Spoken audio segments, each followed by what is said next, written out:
اللهم صل على محمد وعلى آل محمد كما صليت على إبراهيم وعلى آل إبراهيم إنك حميد مجيد. اللهم بارك على محمد وعلى آل محمد كما باركت على إبراهيم وعلى آل إبراهيم إنك حميد مجيد. اللہ تعالیٰ کا بےحد کرم اور احسان ہے کہ محض اس کے فضل سے ایک بار پھر ہماری زندگیوں میں ماہ رمضان آیا، اور آج اللہ تعالیٰ ہی کے فضل سے اس مہینے کی تکمیل ہونے والی ہے۔ یہ آخری روزہ ہے جو اس سال کے رمضان میں رکھنے کی توفیق مل رہی ہے۔ اللہ تعالیٰ سے دعا کرنی چاہیے، اور ہر مومن کی یہ دعا ہمیشہ ہونی چاہیے کہ اللہ تعالیٰ انہیں روزہ رکھنے کی توفیق دے، یا کسی بھی نیکی کمانے کی توفیق عطا فرمائے تو اللہ تعالیٰ اس سے قبول فرمائے، کیونکہ حقیقی نیکی ہوتی ہی وہ ہے جو اللہ تعالیٰ کے حضور میں قبول ہو جائے۔ تو آج اس مہینے کی برکتوں کا ذکر کرتے ہوئے، اس پر نظر کرتے ہوئے، یہ مہینہ روحانیت کا موسم بہار ہے، جس کا ذکر ہمیشہ ہی درس حدیث میں ہوتا رہا ہے۔ حضرت نواب مبارکہ بیگم صاحبہ کا ذکر میں نے پہلے کیا تھا، ان کے ایک شعر کا، بڑا ہی خوبصورت شعر ہے۔ رمضان کے حوالے سے آپ نے فرمایا، میں اس کو پھر دہرا دیتا ہوں کہ چل رہی ہے نسیم رحمت کی، جو دعا کیجئے قبول ہے آج۔ تو یہ بابرکت مہینہ اللہ تعالیٰ نے ہمیں عطا کیا۔ اللہ تعالیٰ نے اپنے فضل سے ہم میں سے ہر ایک کو اس کی استطاعت کے مطابق، اس کی کوشش کے مطابق دعاؤں کی توفیق عطا فرمائی۔ اللہ تعالیٰ کرے کہ یہ ساری دعائیں اور یہ ساری کوششیں اللہ تعالیٰ کے حضور قبول ہو جائیں۔ اور یہ یاد رکھنا چاہیے کہ رمضان کا مہینہ، جیسا میں نے پہلے ذکر کیا، میں اس ارشاد کو پھر دہراتا ہوں کہ حضور ایدہ اللہ تعالیٰ بنصر عزیز نے چند سال پہلے رمضان کے دوران ایک خطبہ جمعہ میں یہ فقرہ ارشاد فرمایا تھا جو میرے ذہن پر ثبت ہے۔ آپ نے فرمایا کہ رمضان کا مہینہ نیکیوں کے بیج بونے کا مہینہ ہے۔ تو یہ اس بات کو یاد رکھتے ہوئے آج جب کہ رمضان کا مہینہ ختم ہو رہا ہے، ہمیں یہ بات پھر اپنے ذہن میں لانی چاہیے کہ اس مہینے میں ہم نے کیا سیکھا، کیا نئی بات کی، کیا اچھی بات اللہ تعالیٰ کے حضور ہم نے پیش کی، کن نیکیوں کی ہمیں توفیق ملی، کن برائیوں سے بچنے کی توفیق ملی۔ تو جو نیک کام ہم نے کیے ہیں ان کو یاد کرتے ہوئے ان کی قبولیت کے لیے دعا کرنی چاہیے، اور ایسی نیکیوں کے بیج بونے چاہیے۔ اس میں ایک بڑی گہری حکمت ہے جو میرے دل میں ہمیشہ ابھرتی ہے کہ حضور نے صرف یہ نہیں کہا کہ نئی نئی نیکیاں کرنے کا مہینہ ہے، بلکہ نیکیوں کے بیج بونے کا مہینہ ہے۔ یہ بڑا پرمعرفت بیان ہے کہ نیکی کا بیج اگر ہمارے دل میں بویا جائے اور ہر ایک کے دل میں بویا جائے تو یہ بیج بڑھتا ہے، ترقی کرتا ہے۔ ایک ارادے سے، ایک عزم سے کئی نیکیاں پیدا ہو جاتی ہیں۔ ایک نیکی دوسرے نیکی کی تحریک کرتی ہے تو ایک تسلسل چلا جاتا ہے۔ نیکیوں کا گوئے ایک درخت ہمارے دل میں پیدا ہو جاتا ہے جس پر پتے بھی لگتے ہیں، پھول بھی لگتے ہیں، پھل بھی لگتے ہیں، اسمار لگتے ہیں۔ یہ ساری چیزیں پیدا ہوتی ہیں، اور اس کی وجہ یہی ہے کہ اللہ تعالیٰ نے نیکی کا یہ میدان ہمارے لیے میسر فرمایا۔ تو اس لحاظ سے اس آخری دن میں خاص طور پر یاد کرنا چاہیے کہ کیا ہم نے نیکیوں کے سب میدانوں میں قدم ڈالا۔ اگر کوئی سستی ہوئی تو آج ہی اس وقت ہی عزم کرنا چاہیے کہ ہم اپنی سستیوں اور غفلتوں کو چھوڑیں گے۔ نماز باجماعت پڑھنا، نماز باقاعدہ پڑھنا، پوری تسلی سے اہتمام سے پڑھنا، یہ انتہائی بنیادی بات ہے۔ الصلاۃ و عماد الدین ہے۔ دوسری حدیث میں آتا ہے کہ رسول پاک صلی اللہ علیہ وسلم نے فرمایا کہ نماز تو دین کا ستون ہے۔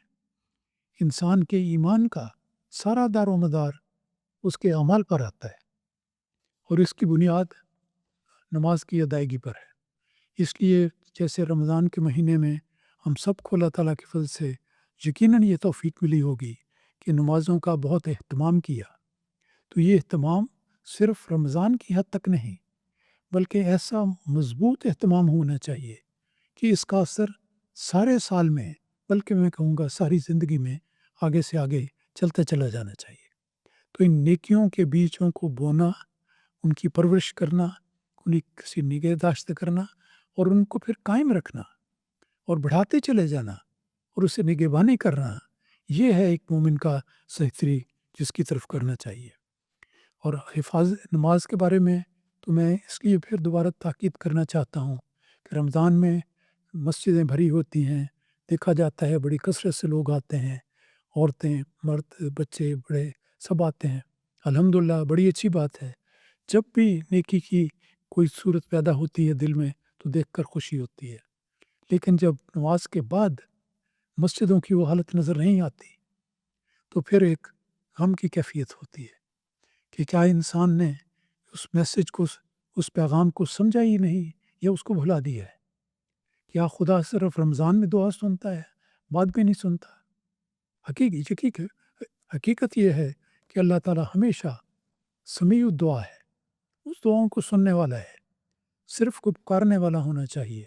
تو اس لحاظ سے نیکی کی جو روح اور تحریک رمضان میں جاری ہوتی ہے اس کو ہمیشہ جاری رکھنا چاہیے اور یہ اہتمام کرنا چاہیے کہ جو جو نیکیاں کرنے کی ہمیں توفیق ملی، نیکیاں صرف نماز روزے تک محدود نہیں، روزہ نیکی ہے، نماز بھی نیکی ہے، قرآن کی تلاوت بھی نیکی ہے، صدقہ خیرات بھی نیکی ہے، رشتہ داروں سے، غریبوں سے، ہمسایوں سے اس نے سلوک بھی نیکی ہے، تبلیغ اسلام بھی نیکی ہے، اصلاح نفس بھی نیکی ہے، اصلاح کی نصیحت کرنا بھی نیکی ہے۔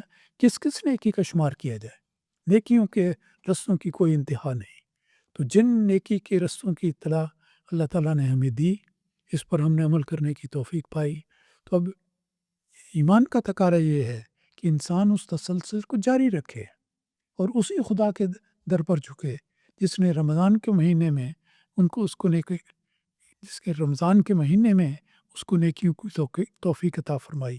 وہی زندہ خدا آج بھی زندہ ہے اور ہمیشہ کے لیے زندہ ہے، اور وہی ہے جو مومنوں کے ہاتھ پکڑتا ہے، مومنات کے ہاتھ پکڑتا ہے، مردوں کو، عورتوں کو، بڑوں کو، بچوں کو، سب کو نیکی کے راستے پر چلنے اور آگے سے آگے بڑھنے کی توفیق دیتا ہے۔ تو یہ نیکی کی جو فضا پیدا ہوتی ہے رمضان میں، اس کو جاری و ساری رکھنا یہ بہت ضروری چیز ہے۔ اس کے لیے کوشش کرنی چاہیے۔ بالکل یہ نہیں ہونا چاہیے کہ رمضان کے دنوں میں ہم نے صبح اٹھ کے تلاوت بھی کر لی، روزے بھی رکھ لیے، باقی نیکیاں بھی کر لیں، لیکن بس سمجھا کہ یہ ایک قسم کا ایسا ہے کہ نیکیوں کا دروازہ بند ہو گیا ہے۔ رمضان تو نیکیوں کے دروازے کھولنے آتا ہے، بند کرنے نہیں آتا۔ تو اس لیے اس بات کو اچھی طرح ذہن میں رکھنا چاہیے کہ نیکیوں کا تسلسل ایک مومن کی زندگی میں ہمیشہ ہونا چاہیے۔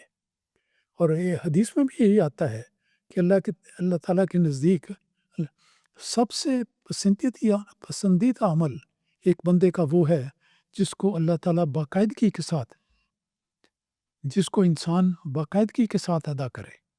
نماز پڑھتا ہے تو باقاعدگی ہو، ذکر الہی کرتا ہے تو باقاعدگی ہو، تلاوت کرتا ہے تو باقاعدگی ہو، صدقہ خیرات دیتا ہے تو اب باقاعدگی ہو، سوچتے جائیں اور گنتے جائیں۔ نیکی کا جو بھی کام انسان کرتا ہے اگر اس میں تسلسل اور دوام ہے تو یوں سمجھیں کہ پھر نیکیوں کا تسلسل جاری رہتا ہے۔ تو رمضان آیا، ہم نے اس سے فیض پایا۔ اللہ تعالیٰ کا کرم ہے کہ ہر ایک مومن نے، میں یقین رکھتا ہوں کہ رمضان کے مہینے میں اپنے دل میں ایک نور کی کیفیت محسوس کی ہوگی، بہتری کی صورت پائی گئی ہوگی۔ لیکن اس بہتری کو اور اس نیکی کو ہمیشہ دوام دینا، جاری رکھنا، یہ اصل میں رمضان کا فائدہ ہے۔ یہی ہے، اسی لیے اللہ تعالیٰ نے ہر سال میں رمضان کا آنے کا ایک نظام قائم کر دیا ہے۔ ایک سال رمضان آتا ہے، مومن بیدار ہوتے ہیں، نیکی کی مدارج کو طے کرتے ہیں، پھر انسانی کمزوری کی وجہ سے کچھ کمی آتی ہے، کچھ بھول جاتے ہیں، کچھ یاد رکھتے ہیں۔ یہ ہوتے ہوتے پھر جب سال گزرتا ہے تو پھر ایک اور رمضان آ جاتا ہے، پھر سوئے ہوئے کو جگانے کے لیے، ناغافل لوگوں کو بیدار کرنے کے لیے پھر اللہ تعالیٰ ایک رمضان لے آتا ہے۔ تو دعا کرنی چاہیے کہ ہم رمضان کے بعد میں بھی اور کوشش کرنی چاہیے کہ ان نیکیوں کو جن کی اللہ نے آپ کو توفیق عطا فرمائی اس کا سلسلہ جاری رہے۔ ہمارا جماعت کے ساتھ تعلق پورا ہونا چاہیے، خلافت کے ساتھ ہمارا تعلق ہونا چاہیے، نیکی کی ہر راہ کو اختیار کرنا چاہیے، جیسا کہ مسیح موعود علیہ السلام نے یہ بہت پیارا فکرہ ارشاد فرمایا ہوا ہے کہ نیکی کی ہر ایک راہ اختیار کرو، نہ معلوم تم کس راہ سے قبول کیے جاؤ۔ تو اللہ تعالیٰ توفیق دے، اور اللہ تعالیٰ اس رمضان کو ہمارے لیے بہت مبارک کر دے، اور اس کی نیکی کے اثرات کو سارے سال پر پھیلا دے، اور پھر اگلا سال کا رمضان آئے ہم اپنی نیکیوں کو بڑھاتے چلے جائیں۔ اللہ تعالیٰ ہماری حقیر کوشش کو قبول فرمائے۔